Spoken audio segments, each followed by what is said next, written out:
안녕하세요. 돌아오는 주일은 준명재 전사님께서 교육부 주관으로 주일 말씀을 전해주시기에 오늘 목장 성경 공부는 마태복음으로 다시 돌아오도록 하겠습니다. 지난 목장 성경 공부 시간까지는 마태복음 1장에서 5장 12절까지 함께 공부하였습니다. 마태복음은 예수님의 제자인 세리 출신의 마태가 하나님의 영감으로부터 영감을 받아 이 복음서를 적었습니다. 그래서 마태복음은 예수님께서 유대인들이 복을 거느리라고 자랑스럽게 생각하는 아브라함의 자손이며 다윗의 자손이라고 소개하면서 시작합니다. 하지만 이 예수님의 족보에 나타나는 조상에는 창녀, 이방 여인, 살인자와 같은 조상들도 함께 들어가 있었습니다. 그리고 메시아로 온 예수님의 탄생과 공생의 시작을 함께 보았으며 지난 마지막 시간에는 예수님의 첫 번째 설교인 상상설교, 산상수훈의 첫 번째 메시지를 함께 보았습니다. 즉 예수님께서 자기를 따르는 무리, 즉 제자들에게 첫 번째 하신 설교의 첫 부분인 팔복을 함께 살펴보았습니다. 예수님께서 우리와 같은 믿는 사람들에게 하신 첫 번째 말씀이 진정한 복이 있는 사람의 정체성에 관한 내용을 지난 시간에 함께 살펴보았습니다. 다시 말해서 이 땅에서 우리가 삶을 살아갈 때 정말로 복이 있는 삶, 행복한 삶을 사는 사람이 누군가에 대해서 말씀하셨습니다. 예수님은 그런 사람을 마음이 가난한 사람, 슬퍼하는 사람, 온유한 사람, 어에 줄이고 목마른 사람, 자비한 사람, 마음이 깨끗한 사람, 평화를 이루는 사람, 을을 위하여 박해를 받는 사람이라고 말씀하셨습니다. 그것이 5장 12절까지의 말씀이었습니다.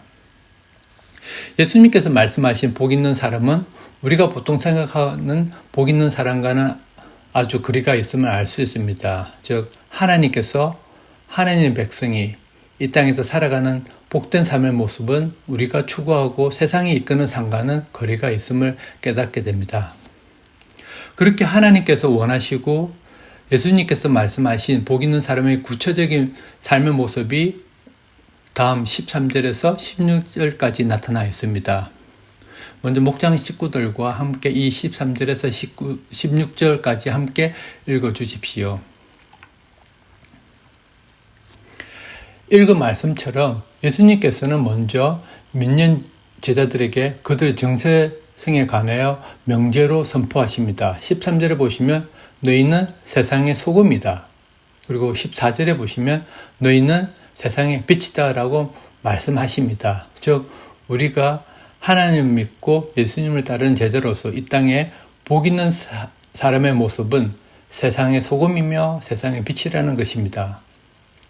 이와 같은 선포적인 메시지는 마치 말씀이 육신이 되어 우리 가운데 거하신 하나님의 능력이 예수님을 통해서 전해진 것과 같습니다.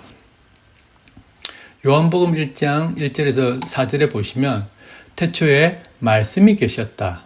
그 말씀은 하나님과 함께 계셨다. 그 말씀은 하나님이셨다. 그는 태초에 하나님과 함께 계셨다. 모든 것이 그로 말미암아 창조되었으며 그가 없이 창조된 것은 하나도 없다. 창조된 것은 그에게서 생명을 얻었으며 그 생명은 사람의 빛이었다. 이와 같이 하나님의 말씀에 의해서 창조적인 능력을 가진 예수님 말씀을 통해서 우리는 세상의 소금이며 세상의 빛이라는 것입니다. 그리고 그 말씀의 이면에는 세상의 상태가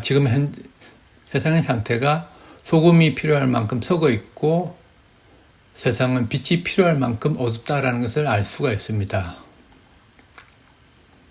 그리고 16절에 예수님께서는 우리가 세상의 빛이요 소금을 알려서 세상이 우리의 착한 행실을 보고 하늘에 계신 아버지께 영광을 돌리게 하라라고 말씀하십니다. 동일한 말씀을 하나님께서는 지속적으로 믿는 사람들에게 말씀해 오셨습니다. 이사야는 북이스라엘이 패망하고 이스라엘의 민족의 부군이 기울어가는 시기에 남유대에서 하나님의 말씀을 대언한 예언자입니다. 이사야서 60장 1절에서 3절에 보시면 이사야서 60장 1절에서 3절에 보시면 예루살렘아 일어나서 빛을 비추어라. 구원의 빛이 너에게서 비추었으며 주님의 영광이 아침 해처럼 너희 위에 떠올랐다. 어둠이 땅을 덮으며 짙은 어둠이 민족들을 덮을 것이다. 그러나 오직 너희 위에는 주님께서 아침 해처럼 떠오르시며 그의 영광이 너희 위에 나타날 것이다. 이방 나라들이 너희 빛을 보고 찾아오고 뭇 왕이 떠오르는 너희 광명을 보고 너에게로 올 것이다. 우리는 세상의 빛과 소금의 정체성을 가지고 빛을 발하며 세상이 우리의 모습을 보고 하나님께 영광을 돌리는 삶으로 하나님께서 우리를 부르셨습니다. 계속해서 다음 구절에 예수님께서는 율법에 관하여, 분노에 관하여, 음욕, 간음, 이혼에 관하여, 그리고 명세에 관하여, 보복하지 말 것에 관하여 말씀하십니다. 그리고 43절에서 48절에 원수를 사랑하는 것에 관하여 말씀하십니다. 이 부분을 좀 더 살펴보도록 하겠습니다.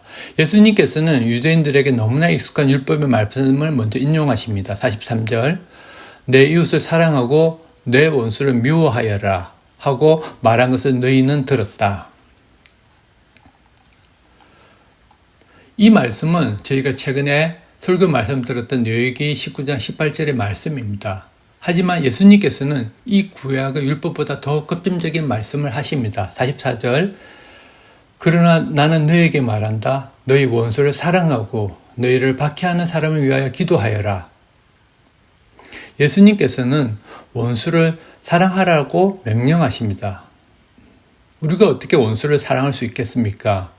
우리의 생각과 이성으로는 도무지 원수를 사랑할 수 없습니다. 나를 모욕하고 나를 배반하고 나에게 침을 뱉고 나를 죽이려까지 하는 원수를 어떻게 사랑할 수 있겠습니까? 그런데 예수님께서는 원수를 사랑하라고 명령하십니다. 그리고 그 방법을 가르쳐 주십니다. 44절에 보시면 44절, 너희를 박해하는 사람을 위하여 기도하여라 라는 것입니다. 어떻게 우리가 원수를 위해 기도할 수 있겠습니까? 하지만 예수님의 그 명령에 의지하여 우리가 기도의 자리에 있어 하나님께 기도하기 시작하면 우리의 마음이 바뀌게 될 것입니다. 그리고 그 기도의 자리에서 하나님의 마음을 알게 될 것입니다. 그리고 결국에는 그 하나님 마음을 알게 난 후에 나 자신을 하나님 안에서 발견하게 될 것입니다. 그리고 나 자신이 바뀌게 될 그런 상황을 경험하게 될 것입니다. 그리고 궁극적으로는 그 원수 같은 사람도 바뀌게 될 것입니다. 이것이 십자가 상에서 예수님께서 죄인이었던 우리에게 보여주신 모습입니다. 썩어져 가고 어둠이 가득 찬 이 세상에서 살아가는 예수님을 따른 제자의 삶의 모습으로 이 세상을 하나님이 원하시는 세상의 모습으로 바꿀 수 있는 유일한 열쇠로 보여주신 것이 예수님께서 보여주신 방법으로 원수를 사랑하는 것입니다. 예수님께서 우리가 그러한 모습을 변해갈 때 어떤 일이 일어나는지 다음 절에서 말씀하십니다. 45절, 그래야만 너희가 하늘에 계신 너희 아버지의 자녀가 될 것이다. 즉 예수님께서는 우리가 원수를 위하여 기도하며 사랑하려고 할 때 우리는 하나님 마음을 알게 되고 궁극적으로는 하나님의 자녀가 된다는 것입니다. 그래서 창조자이신 하나님께서 우리를 자녀 삼으신다는 것입니다. 그래서 우리 안에 하나님의 성품을 닮아가는 하나님의 자녀가 된다는 것입니다. 이와 같은 예수님 말씀을 가장 가까이에서 들었던 사도 요한은 다음과 같이 말씀하십니다. 요한일서 4장 16절에서 19절. 요한일서 4장 16절에서 19절. 우리는 하나님이 우리에게 베푸신 사랑을 알았고 또 믿었습니다. 하나님은 사랑이십니다. 사랑 안에 있는 사람은 하나님 안에 있고 하나님도 그 사람 안에 계십니다. 사랑이 우리에게서 완성되었다는 사실은 이 점에 있으니 곧 우리로 하여금 심판날에 담대함을 가지게 하려는 것입니다. 우리가 이렇게 담대해지는 것은 그리스도께서 사신 대로 우리도 이 세상에서 그렇게 살기 때문입니다. 사랑에는 두려움이 없습니다. 완전한 사랑은 두려움을 내쫓습니다. 두려움은 징벌과 관련이 있습니다. 두려워하는 사람은 아직 사랑을 완성하지 못한 사람입니다. 우리가 사랑하는 것은 하나님이 우리를 먼저 사랑하셨기 때문입니다. 예수님을 면전에서 3번이나 모른다고 부인했던 사도 베드로도 다음과 같이 말씀하십니다. 베드로전서 3장 8절에서 9절, 베드로전서 3장 8절에서 9절.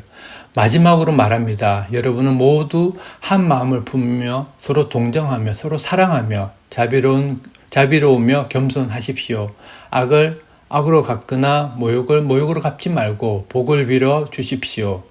여러분으로 하여금 복을 상속받게 하시려고 하나님께서 여러분을 부르셨습니다.